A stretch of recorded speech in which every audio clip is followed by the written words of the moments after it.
In episode 9, in the case of Tygra of the Thundercats, he's about to be the victim of a mind control. So the story begins at Cat's lair. There was something strange going on Third Earth, and so in the control room, Tygra was asking Panthro if it was an earthquake. Well, Panthro had pleaded his case that they're just little quakes, but there's nothing to be concerned about. And so Tygra, who agrees with Panthro, says, I hope it's nothing serious. But just in case, Tygra decided to suggest to Panthro to check things out, and Panthro agrees. So Tygra heads out. So back with Tygra, who was outside, so far everything was fine, or so he thought. Then Tygra felt a tremor that was underneath him, and before you know it, there was a crack in the ground. Well, luckily for Tygra, he uses his bowler whip to save himself and climb himself out. And next thing you know, what he saw next was unbelievable. A giant-sized worm. Nothing he's ever seen before. So long story short, after Tygra and the worm went through the hole, what Tygra saw was unbelievable. It's a gigantic tunnel. And there's slime everywhere. So all Tygra has to do is follow it. But then he wasn't alone because he just saw some mole men. So long story short, after the Mormon had pleaded a case to say they didn't cause these earthquakes and so they left. As for Tygra, he was binded in ropes, but then he set himself free and then saw the giant worm had just went past him. After that, Tygra saw a light up ahead through a tunnel, and what he saw was remarkable. He saw that there's a garden of delights, and there was Silky, whom he had met. So after Silky had introduced herself to Tygra, she says, Welcome to the Garden of Delights. So then Silky had asked him a question, what was his delight? Well, I'm looking for a sparkling slime that was just here moments ago, Tygra said. Did you say slime? Silky asked. You mean here in the Garden of Delights? Silky asked. I had to follow that giant worm, Tygra said, and then Silky pleaded her case to say, Why don't you sit down and relax for a while? She suggested. I don't have time to sit down, Tygra said. You must have been worried with your problems in your mind, Silky said. So Silky told Tygra, Here, try some of this fruit. It'll take your problems away. At first, Tygra refused, but then there's no point in fighting it anymore, so he ate it. Next thing you know, there are flowers and leaves that are growing all over him. Well, long story short, when Silky had asked Tygra how he felt, he feels like he's flying up in the air. And it turns out that, according to Silky, she just let slip to say, as a matter of fact, you are. And of course, while Tygra was flying, he could see a view of the cat's lair from down below. But then he started falling down. Well, after Tiger had experienced what was going on in his head, he noticed there's some slime on his hand. And that's when he looked over his shoulder and saw a giant worm that was there. But by the time that Tiger had followed the worm, he went right into Silky again.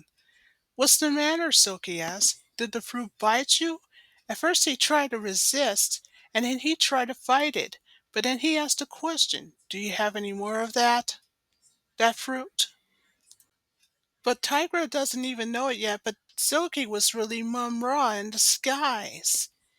And he just told Tygra, as a matter of fact, you can have as much fruit as you need. So after Tygra had thanked Silky, which he was unaware that he was really Mumm-ra in disguise, that's when Mumm-ra told Tygra, you must do a little favor for me first. You must bring the Sword of Omens and the Eye of Thundera, Mumm-ra said, and bring it to me, he said. And then after that, Mumm-ra disappeared. Tygra doesn't even know it yet, but he was about to be fall under the spell. And why is that? Because it was all part of Mumm-ra's plan. So long story short, Panther in the Thunder Tank was busy picking up the tree that was blocking the road, and Wily Cat was there. So when he sees Tygra showing up, he says, Oh my goodness, I didn't even see you there. Are you okay?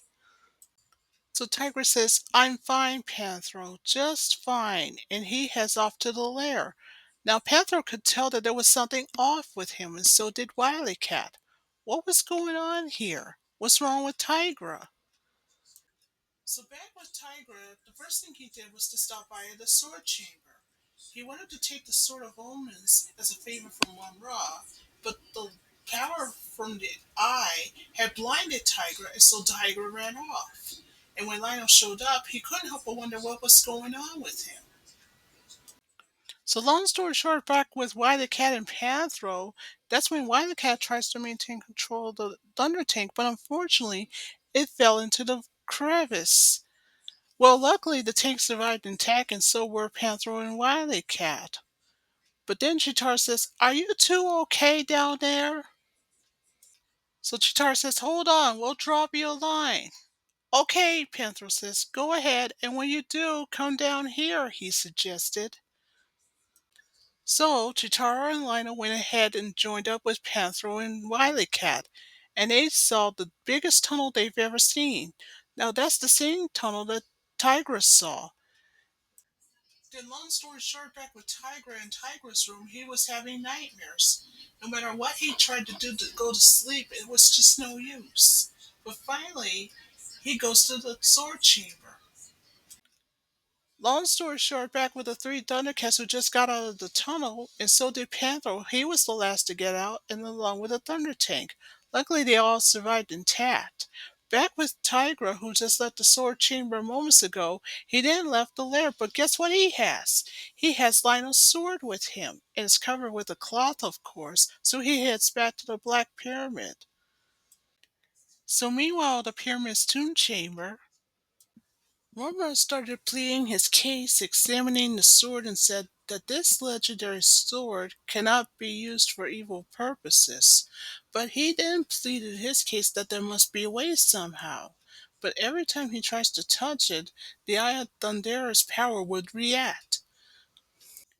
So long story short, after the sword's power reacted and went blade first into the sarcophagus, that's when Mumm-ra realizes that since he couldn't use the sword's power, so that means, aha, someone else should use it instead. So after Mumm-ra transformed into his monstrous form, just like what any bad guy would do, and always did, that's when he decided to put a spell on the sword. And it worked. So after he was finished, he threw the sword on the ground, wakes up Tygra, who's in the sarcophagus, of course, and said, If there is a will, there is a way. So long story short, after Mumm-ra has sent Tygra away, moments later the mutants show up. And then of course Mumm-ra approaches the mutants and said that the game has won and this is the Sword of Omens and etc. He then said, but there's only one problem. Nobody, not even evil hands, can touch it, he said.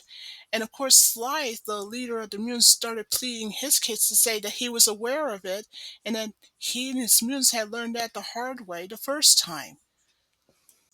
But then, aha, Mumm-ra comes up with a suggestion. He says if the sword works for Lionel, then perhaps it may work for someone else, someone with pure heart. So after hearing this suggestion, that's when Monkey and other mutants had someone in mind, and that someone was Willa, the leader of the warrior mutants.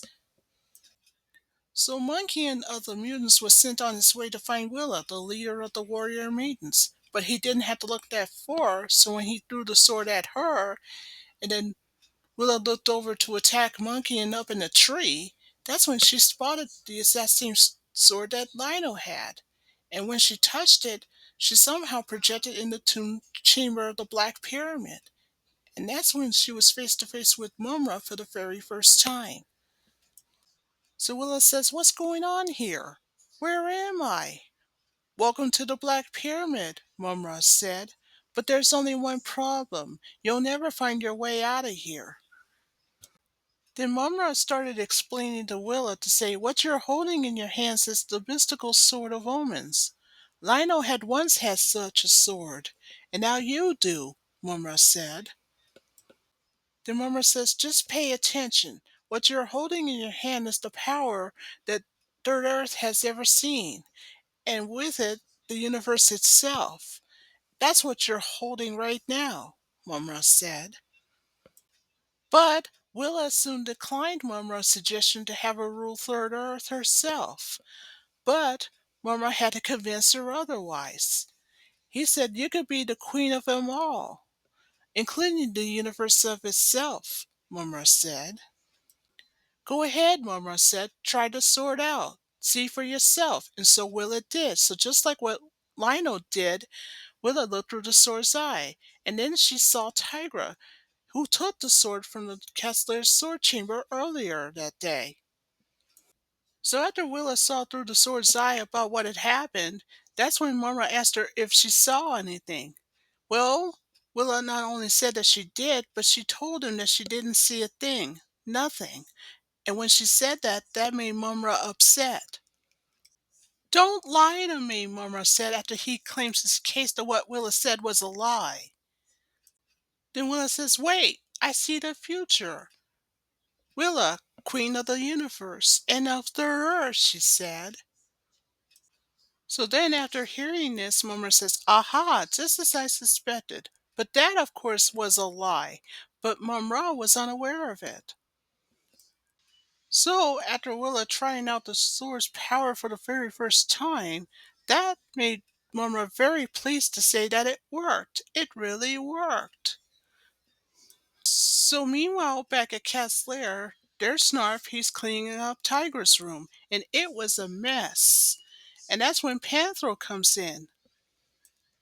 So, what Panthro wanted to know where Tygra is, well, you search me, Snarf says. This is not like him at all to leave this mess, Snarf said. And of course, he isn't kidding. Even Panthro agrees with Snarf and says, this is just not like Tygra at all. He's usually clean. So Panthro goes outside, and wouldn't you know it, he found Tygra eating underneath the tree. So when Panthro approached Tygra, and that's when Tygra says, oh, Panthro, it's you. I was just sitting here having a snack. You see, I would give you some of this fruit I got right here, but you see, it's my last one. But little doesn't the Thundercats know, there's an arrow coming from out of nowhere, and it's the warrior maidens. If that's not bad enough, meanwhile Lionel runs out to tell everyone that his sword was missing. But what he didn't realize is that Tygra had taken it earlier, and now someone else has the sword, and that someone was Willa, the leader of the warrior maidens. So back with Panthro and Tygra, they were suddenly being surrounded by arrows with ropes everywhere. So Panthro told Tygra, we gotta get out of here, but before they can do anything about it, they were soon tied up. So after Panthro and Tygra were tied up by the warrior maidens, Willa, the leader, and of course her sister Nada. So long story short, back inside Cat's lair, Lionel told Chitara what had happened, and that the warrior maidens had captured Panthro and Tygra. And so he says, go get the thunder tank, and so she runs off. So back with the warrior maidens, Nada and Willa, the leader, who tied up Tygra and Panthro. Now Willa went first to speak in her case to say, I don't know what kind of trick that the mutants had, but guess what? That trick backfired. But neither Panthro nor Tygra realized that Willa just had Lionel's sword, just moments ago. So when Panthro was asking what kind of trick that Willa's talking about, that's when Willa claims her case to say that somehow the Thundercats must have given the mutants the exact same sword that Lionel had, the one that Willa now has. But now, according to Panthro, he seems to know that Willa did have the exact same sword that Lionel used to have. Although it didn't seem possible, but it's absolutely true. But then moments later, when Lionel found out that yes, it's true that his sword was missing, because Willa now has it, and then out of nowhere were Mumm-ra and the mutants. Now Mumm-ra just let slip to tell Lionel that he has Tygra and Panthro prisoner. Then moments later, Chitara shows up with a thunder tank, and that's when Lionel says, wait, hold it! Then Mumm-ra, back with him, he also let slip that yes, it's true, he does have the Eye of Thunder because Willa has it now. So after Mumm-ra asked the question of what else can Lionel use and then told him to surrender, but Lionel refused. So what Mumm-ra did is that he told the mutants, Slythe, Jackalman, and Monkeyan, to put the Thundercats into a place where they could be easily be confined. So that's what they did. So back with the Thundercats, Chitara, Panthro, and Lionel, they're now in the Thunder Tank's garage. Panthro sensed that something was off and wonders why Tygra isn't with them. And of course, according to Lionel in his case, Tygra's been acting really weird, and he doesn't know why. So Chitara made a suggestion that if only there was some way to figure out what is going on and why it's happening. Well, Panthro, after he agrees with Chitara's suggestion and says there just might be a way. So when Lionel, being curious, wants to know how is Panthro going to pull this off and said that it's hopeless. Then Lionel says that there's a bigger problem because since Tiger's the one that built this garage, there's no way out of there, he said. Well, not bad, Panthro says. That's good thinking, but except for one thing, he said. Sometimes in life, logic just doesn't work. So what was Panthro's plan? To use his ingenuity. And by how? By using the insignia, of course, and with a little help from remote control. So what Panthro's telling Lionel that you can use his surveillance camera from his insignia. And so that's what Panthro did. It was it was right after Lionel pleaded the case to say if he had been more careful about protecting the sword, then he and his friends wouldn't be in this mess. But Chitara tells him that it was beyond their control, and there was nothing else they could have done about it, so there was no need for Lionel to blame himself. So back with Panthro's ingenuity outside of the lair, when Tygra wanted to know if Mumm-ra had any fruit around, because as Mumm-ra says in his case, he has everything that he needs. So when Mumm-ra was asking Tygra what could he possibly have wanted in return, well, Tygra said in his case, as long as Lionel's the Lord of the Thundercats, there's no way that Mumm-ra could have everything that he wanted. When Mumm-ra found out that what Tygra said is true, it says, perhaps you have a point. So after Mumm-ra told Willa, the leader of the warrior maidens, to prepare for a battle, Tygra was eating the fruit, but not really. What Mumm-ra doesn't even realize is that it was all a trick, and that Tygra wasn't really eating it at all. What Mumm-ra also doesn't realize is that thanks to Panthro's ingenuity, he didn't even notice that he was being recorded. So when Panthro's insignia comes back inside of the Thunder Tank's garage, they played the surveillance tape, the Thundercats that is, and now they realized what was going on. So back with the Thundercats still prisoners, and along with Willa, the leader of the Warrior Maidens, her sister Nada, and the bad guys, that's when Tygra had decided to let slip in front of Mumm-ra. So while Tygra was busy pleading a case to Mumm-ra to say that the sword will never respond to an evil touch and etc., what Mumm-ra doesn't realize is that Willa just sets free Lionel. So after Mumm-ra had told Tygra that he was aware of it, but when Mumm-ra found out that yes, it's true, it was all a trick. So Willa throws the sword back at Lionel. So now that Lionel got his sword back, well, Lionel does what any good guy would do. So after projecting a Thundercat signal from his sword, here comes Snarf with Lionel's claw shield, the Thunder Kittens. Nada, meanwhile, just sets free Tygra and Panthro. So, long story short, the mutants were having the battle with the Thundercats, Chitara and Panthro. In the meantime, back with Lionel, he just saves Willa, the leader of the warrior maidens, from Slythe, the leader of the mutants. Good thing he did. Oh, I also should mention that the warrior maidens had only pretended to attack the Thundercats to trick Mumm-ra. So back with the mutants, now that they knew that they had no chance against the Thundercats, they soon disappeared in the middle of the battle. So long story short, Mumm-ra and Lionel began to have a battle with each other. And of course, thanks to Lionel's claw shield, Mumm-ra's power went back at Mumm-ra himself. So yes, Mumm-ra's plan almost worked until it backfired when Tygra snapped out of the trance. So after Mumm-ra was defeated, the warrior maidens, Nada and her sister Willa the leader, went back to Treetop Kingdom. As for the Thundercats, they went back to the lair. So meanwhile there, it was in the control room. Tygra decided to apologize to Lionel, Panther, Snarf, and Chitara in the control room. And the reason why he's apologizing? Well, Tygra thought that he had let his friends down, but Panther just let slip to say that there was no need to apologize because he too has a confession to make. He said that since Tygra has the strength to pull out of Mumm-ra's mind control, he knew what he did was necessary. Of course, Lionel happens to agree that if it wasn't for Panther's ingenuity, Mumm-ra could have won that day. But since, thanks to that ingenuity, that plan backfired. So Snark wanted to know from Lionel if he was ever scared at all. Well, according to Lionel, he knew that what Panther told him about what Jughead had said about the sword that could never be used against Lionel. Yeah, but I mean, are you scared? Snarf asked. As a matter of fact, Lionel says when he confessed to Snarf, he was scared, but only by a minute. So anyway, it was a victory for the Thundercats. So that ends episode 9.